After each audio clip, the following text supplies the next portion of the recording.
জি আল্লাহ, তুমি আমাদের তোমার স্বয়ং কুদরতি হাত দিয়ে রহম করো আল্লাহ।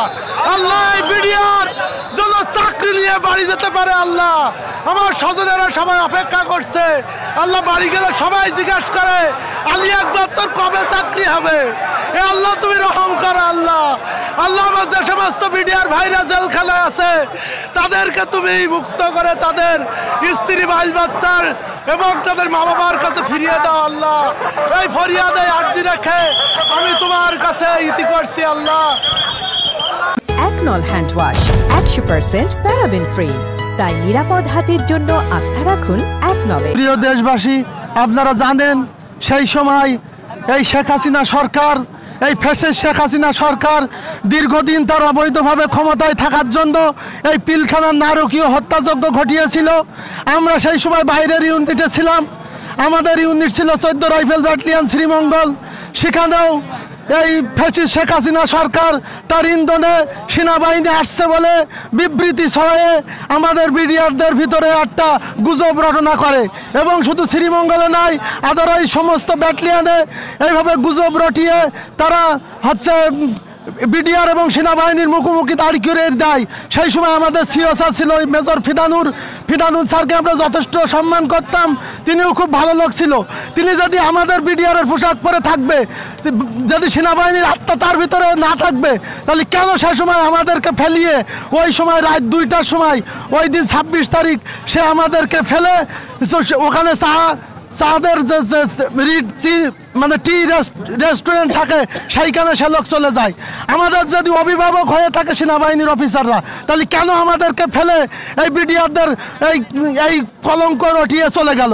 তারা তো আমাদের নেতা নেত্রী বাহক, তাহলে কেন আমাদেরকে আবার পরবর্তীতে তারাই বিচার করে কারোর বলছে যে তুমি দোষ স্বীকার করো, তুমি বাড়ি যাইতে পারবা, তুমি দোষ স্বীকার না করলে তোমাকে বিভিন্ন মেয়াদে সাজা দেওয়া হবে। কারোকে আবার সাক্ষী বানিয়েছে, সাক্ষী না হলে তাকে জেলখানায় পাঠিয়েছে। এইভাবে নিরপরাধ বিডিআর গুলো বিভিন্নভাবে সাজা দিয়েছে। হত্যাকাণ্ডকে ধামাচাপা এবং শেখ হাসিনার সেই ভারতের র বাস্তবায়ন করার জন্য সেই সময় আজকের এই বিডিআরদের আজ এই অসহায় অবস্থা। আজকে কাফনের কাপড় কেন পরবো? আমরা যদি দোষী হতাম তাহলে কি আমরা কাফনের কাপড় পরতাম?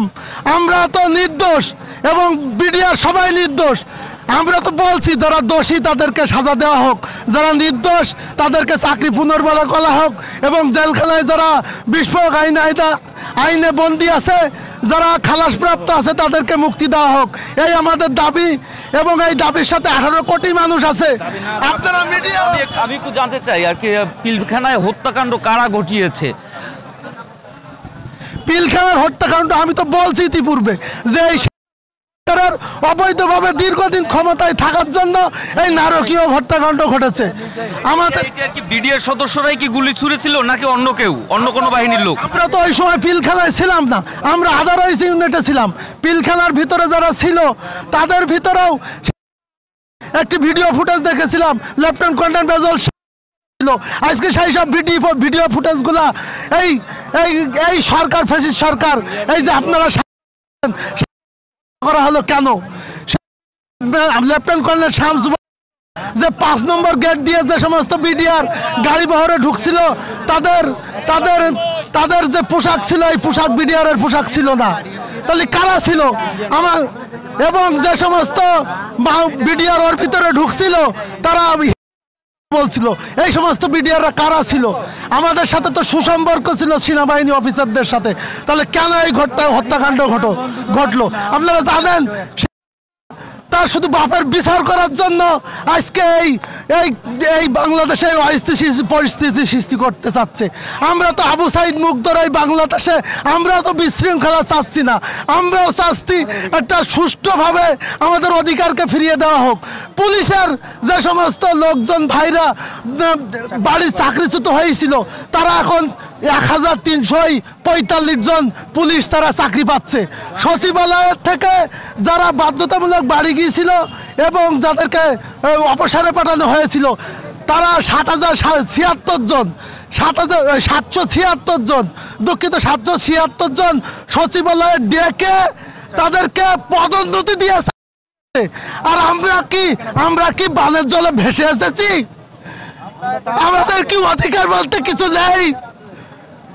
ওরা স্বরাষ্ট্র মন্ত্রণালয়, তিনিও তো আর্মি অফিসার ছিল, আমাদের বিডিআর এর ভিতরেও ছিল, সেই জাহাঙ্গীর ডিজিবিডিআর, যে আমরা নিরপরাধ বিডিআর, আমাদের প্রতি বৈষম্য করা হচ্ছে। আজকে তো 41 সাল পর্যন্ত এই সরকার থাকতে চেয়েছিল, আল্লাহ কোথায় নিয়ে গেল তাদের? ইনশাল্লাহ আবাবিল পাখির মতো ছাত্র জনতা যেমন ঝাঁপিয়ে পড়ে এই দেশটাকে রক্ষা করেছে, আমি আপামর জনসাধারণদের বলতে চাই, আমি এই রাজপথে কাফনের কাপড় বাংলাদেশের পতাকা নিয়ে আমি বলতে চাই, আপনারা আমাদের সাথে একত্রতা প্রকাশ করুন, আমাদের চাকরিকে পুনর্বহাল দিক এবং আমাদের যে সমস্ত ভাইরা জেলখানায় নিরাপদ আছে তাদেরকে অবিলম্বে মুক্তি দিক। এই কথা এবং এই বার্তা রেখে আমি আমার কথা শেষ করছি। আসসালামু আলাইকুম।